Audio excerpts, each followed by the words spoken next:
Good afternoon to you. Welcome to it. This is another episode of a Rainbow Radio podcast. I haven't been doing a radio podcast in a while. I decided I could be on this side of the wireless and this side of the studio and to come and just hop in and chat with you guys. I don't have earphones on, so honestly I don't know even sure what the quality of the sounds like. I don't know.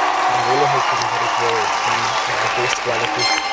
In my usual spot when I do a podcast away from home, in my vehicle, the windows are closed, and you'll hear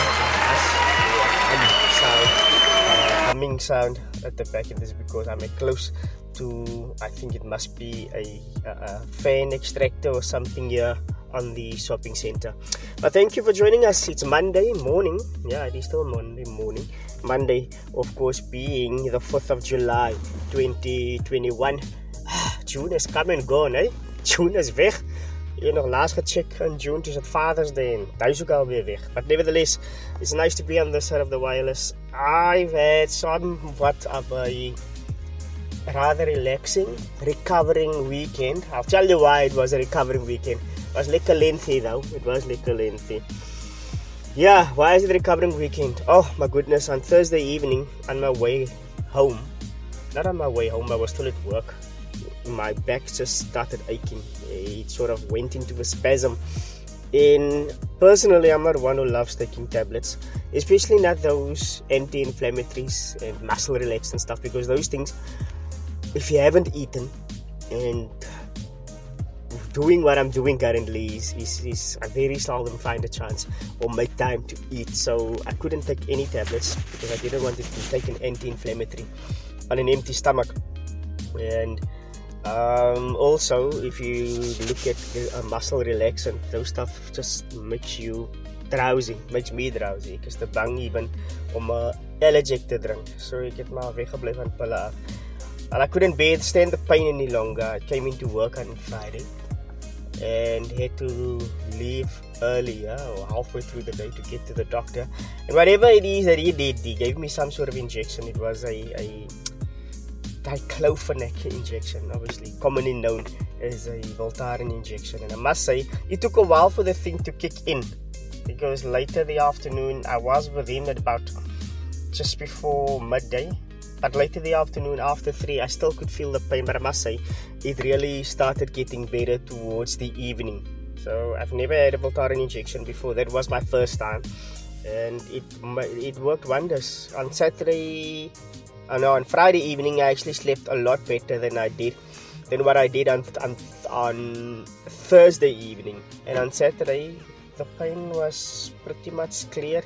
I still have that numbing feeling of the spasm, but it really got better. So yeah, that was my weekend in a nutshell. I didn't do much. I couldn't do much. I didn't want to do too much. Ja, ek het altyd gewoon mense klaar van rugpyn, maar oh my goodness, it was a terrible thing. So yeah, that was basically wat ek gedoen het. Ja, of course, it's school holidays. Ek sien mense klaar op TikTok dat die skole moet aangaan, want die mense is moeg van security guards speel. Hulle voel al soos bewaarders om die kinders te keer, moenie te goed klim nie, moenie rond hang nie, en allemaal die type van dinge. But yeah, I had a little weekend with my wife and kids. We went to my favorite place, which is Wonderland. Yeah, the kids, I don't think kids today sort of get into the excitement about Wonderland and the arcade gaming thing. I wish that we could have an arcade game place here in Atlantis. I would love it. I would go there. I would support whoever decides on getting a game shop. I mean, like proper arcade games, your Pac-Mans and Mortal Kombat and Street Fighter, and yeah, of course, a pool boat of to be Salukisiamaki. It would be really nice to have something like that here, because I do think I saw in one of the local newspapers a couple of days ago where the call has been put out that Atlantis needs a youth center to keep the youngsters busy, of course, and obviously learn them skills, develop them in certain aspects in their lives. But I really think we can do with a arcade gaming place. Now, almost at an arcade gaming station, but an arcade gaming place. I think it'd be really nice. Obviously, yeah, it will be an indoor type of event. And I can't think of a better place than the Atlanta City Mall. I think there's enough vacant premises or vacant shops which can be utilized to have a arcade gaming place. Ja, ek kan net sien of net imagine hoe dit sal wees om daar te gaan, tyd te spend met die kinders en net lekker games te speel, man. Ja, I would love something like that. So yeah, what have your weekend been like? I saw a couple of people doing crazy dance challenges on TikTok, and I mentioned TikTok a lot lately. I only started using the app I think late last year, and I must say it's nogal lekker. You see really informative things there, stuff, educational things on there. Yeah, apart from the fact that people go on and fight and gaan te kere. And I don't know what it is, but people on TikTok think they must scream and shout and make a noise and to bring a point across. They can be telling you the simplest of things. Even if they talk about big teddy bears and fluffy rabbits, the people always want to scream on TikTok. I don't know what the hell's going on. I honestly don't know what's going on TikTok. People feel the need to scream and shout. It's one of those crazy platforms. Because I'll be honest with you, it's bitchy bang with TikTok. Because people just feel offended and people get so touchy on TikTok itself. It's a platform that's really not for the faint-hearted. Jy kan niks regtig sê so om op iemand se tone te trap nie. So yeah, I go on and I saw there's a lot of people who actually does the following. They've created a TikTok account. They've followed a number of people. They themselves have a couple of followers, but they never post videos, and I think that's the main thing about TikTok, isn't it? Please correct me if I'm wrong. I think TikTok is about creating videos, maybe joining in a trend, in a dance trend, or creating videos, but posting it. But I've seen a number of people who is on TikTok with not a single video posted. And maybe it's because they're scared of the reaction that some people would throw at them. Yeah, I think that is probably one of the main reasons. I came across this video this past weekend that just plays lekker 90s hip-hop. I'm an 80s baby, and obviously my verstand gekry in die 90s. Dus ek was nou wat 10, 8 jaar oud. En daar's vir jou lekker songs van die 90s. Ek dink ek moet ietsie speel hierso. Yeah, they say it's 90s hip-hop. This one is an absolute classic. It's, what is it? Cross, jump. Nah, one of my personal favorite songs has got to be Naughty by Nature, Hip-Hop Hooray. Oh my goodness, and this list just goes on and on and on. 1992! 1992 was a great year for music. Yeah. Oh my goodness. Arrested Development, Everyday People. Guys, I need to stop this. Otherwise, I'm not going to get to the other parts of this podcast that I wanted to get to. Not that there's anything special, that anything planned.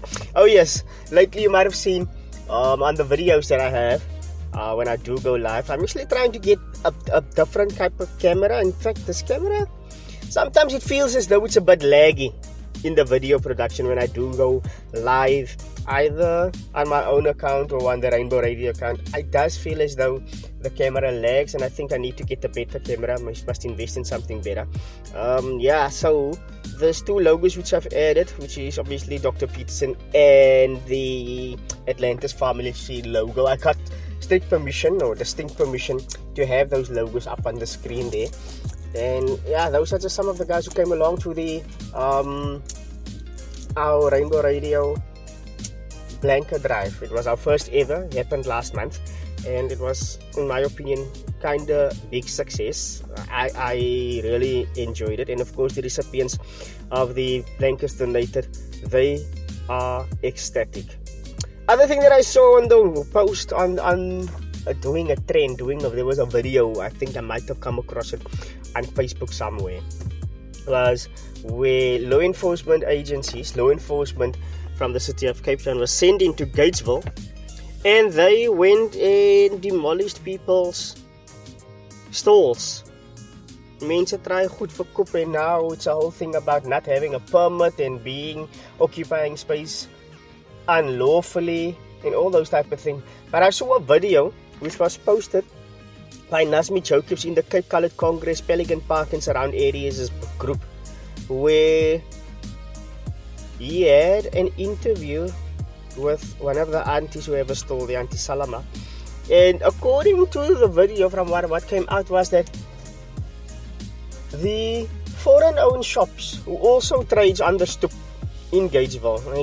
I'm not sure if you've been to Gatesville or how long ago you've been there. I know I haven't been there in a while, but I know I've always seen the stalls out on the stoep, and then some of these Egyptian guys have their shops and they also trade outside on the stoep. Apparently they're not supposed, they don't have permits to trade on the stoep, but when City of Cape Town's law enforcement agencies went in and demolished people's stalls and took their stock and broke up their stands, nothing happened to the foreign-owned shops. So I'm really concerned about what's happening, not only here in not only here in Cape Town, but for the South Africa as in general. I think that we as South Africans has got so little protection from the law enforcement guys, whether it be City of Cape Town, City Police or the police, where foreigners can come in and do as they please and nothing gets said or done about it. And I saw a scary story also, which I actually shared on my Facebook page a couple of days ago, was where there's a warning out that, well, this is what the story reads: there's threats of attacks on South Africans can't be dismissed. Basically what it comes down to, the crux of the story is that foreigners are mobilizing themselves to put the lives of South African citizens in danger.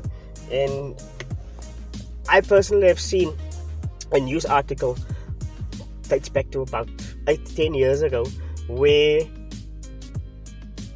foreigners from Somalia actually fought with foreigners from Bangladesh, and these people had pangas out, and it was a terrible story about just occupying space and being able to trade and have a tuck shop, obviously in a South African backyard, and things got messy.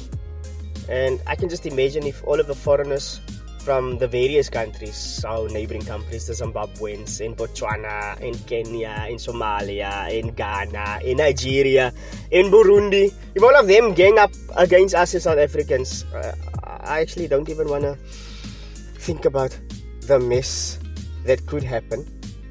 I know that not all foreigners are in the country to do illegal businesses or trade illegally or just up with for just here for crime. I'm not saying that, but I am saying that the majority has come in and just caused havoc.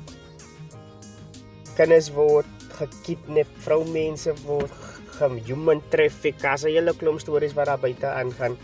En ek dink ons government het alles onder kontrole, en ek dink ons officials hier doen nie genoeg om Suid-Afrikaners se besighede te protect. I mean, how many more people should lose their jobs to foreigners? How many more people should be victims of the city taking and demolishing their stock when all they're trying to do is to put food on the table? Guys, this was just a really informal chat. If you've got any comments and thoughts, please share it in the comment section. If you like this podcast, please like the page, and more importantly, follow us so that you can be kept up to date as soon as the next podcast comes out. I want to do a couple of interviews with people. I think COVID has really subsided. I won't say it's gone. Before I finish this off, I want to say the following: I will not entertain the president's call for us to leave our mask. I think mask is still very important. If you work in the type of environment where I do, and hear the kinds of coughs that come through over the counter when I have to issue medicines, you would want to keep your mask on. The thing that still upsets me now is that people who feel that they've got a slight cold disregard their masks. They don't wear it. I would still say, if you feel fluish, if you feel you have a cough, go out. Yes, whilst it may be legally for you to go without the mask, but be considerate. Think of the other people around you who might get infected by whatever you're carrying, and wear your mask. It's that simple. Mens ons leer ons kinders by die huis. My vrou was so upset nou die dag. Ons leer ons kinders by die huis om hulle monde toe te hou van hulle hoes of van hulle elbow te hoes. Ek kry sy regtig in Wonderland by die games waar my vrou staan en game speel, 'n man en hom kom hoes opgevriet oor sonder om even maaf te vra of weg te beweeg of te probeer keer. And I think we as adults also need to be the grown-ups en weet hoe het is, wat het is om acceptably te hoes of te nies in die publiek buite min. Ons kom nou net uit 'n terrible pandemic uit, en net omdat president Cyril Ramaphosa sê ons kan die maskers los, wil hy sê die virus is weg. It doesn't mean that the virus is gone. In fact, I've chatted to my doctor last week and he told me the only problem now is that you treat so many people, but you can't tell whether they can be positive for COVID or not. And the only reason is because we are not testing. Onthou, die City of Cape Town government, national government het al lankal opgegee om te toets op COVID. Dan eerstens, het was net bloody expensive, en B, niemand het tyd om hy ding aan mekaar te doen nie. So the fact that we're not testing, we cannot distinctly say that no, the people person next to you doesn't carry the virus. But my word to you is still protect yourself. Be cautious out there en maak maar net seker dat as jy veral in crowded en public places gaan, dat jy jou masker op het, dat jy seker maak jy vat die ding huis toe na jou vrou en jou kinders toe nie, en be safe out there. En asseblief man, as jy gaan hoes of nies of proes, hou jou mond toe, hou jou nies toe. Be considerate for the other people out there. Guys, it's been lovely to chat to you guys. If you obviously, you can still reach us. Send us a voice note to our direct WhatsApp line on 084-915559 if there's anything you'd like to comment or share with us. Until next time, adios amigos, hasta la vista, peace.